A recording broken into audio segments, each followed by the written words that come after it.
என்னாச்சு பாண்டி? அப்பா தோத்துடுப்பா, தோத்துடா. இந்த தேர்தலையுமே அந்த தங்கராசு நம்மளை தோக்கடிச்சு அவன் கௌரவத்தை நிலைநாட்டிட்டானப்பா.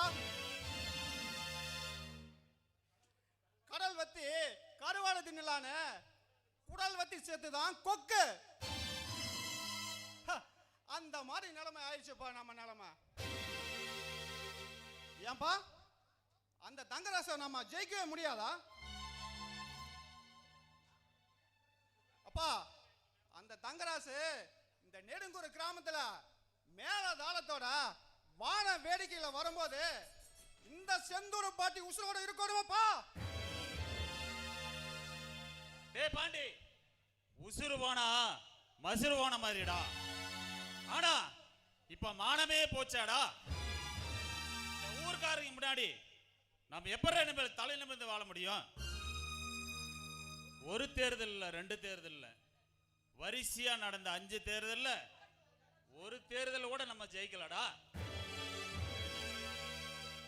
அரை காசுக்கு அருந்த மூக்கு 1000 பொண்ணு கொடுத்தாலும் ஒட்டாது. இந்த தோல்வி என்னோட போகட்டும்டா. உன்னோட தலைமுறையிலாவது தொடராம பாத்துக்கடா. அப்பா விழமாண்ட விழமாண்ட. இந்த வயசுலயே உங்களுக்கு ரத்தம் இப்படி கொதிக்குதுன்னா இள ரத்தம் எனக்கு எப்படி கொதிக்காது? அத்தனை அடக்கிட்டு அமைதியா இருக்கிறோம்ப்பா. சந்தர்ப்பம் சூழ்நிலையும் வரட்டு அந்த தங்கராசு சங்கதிக்கு அடிக்கிற சாவுமணி. டேய் பாண்டி, அந்த தங்கராசு குடும்பம் கௌரவத்தை இழந்து மானத்தை இழந்து இந்த ஊரான் முன்னாடி தலை குனிஞ்சு போகணும்டா. அப்பதான் இந்த முத்து கருப்பனோட ஆத்தம் அடங்கு. பாப்பீங்கப்பா பாப்பீங்க. சிங்கத்தோட பசிக்கு அந்த யானையவே வேட்டையாடி கொள்ற மாதிரி அந்த சங்கராச குடும்பத்தை சின்ன பண்ணமா காட்டுற.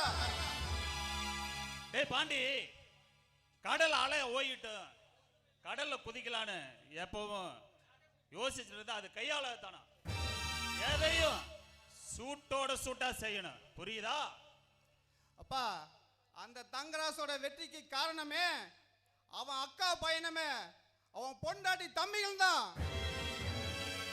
அவனுங்கள நாலா திசையும் போய்கிட்டுட்டா அவ தனிமரமாயிருவா. அப்ப அடிச்சு தூக்குற. டே பாண்டி, தேன் கூட்டல கல்லெறிஞ்சாலும் மறுபடியும் நம்மளை வந்து கொத்தாத அளவுக்கு பார்த்துக்கணும். இந்த ஊர்க்காரங்க முன்னாடி நம்ம தான் செஞ்சாங்கன்னு எந்த ஒரு சந்தேகம் வராத அளவுக்கு சூதானமா செய்யணும்டா.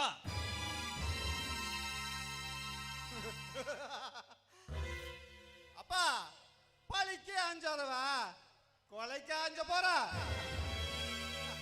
படிக்கிறது ராமாயணமா இருந்தாலே இடிக்கிறது பெருமகாயினம் மாதிரி. நான் அடிக்கிற அடி ஒவ்வொன்றுமே அந்த தங்கராசு என்ன பொறுப்பு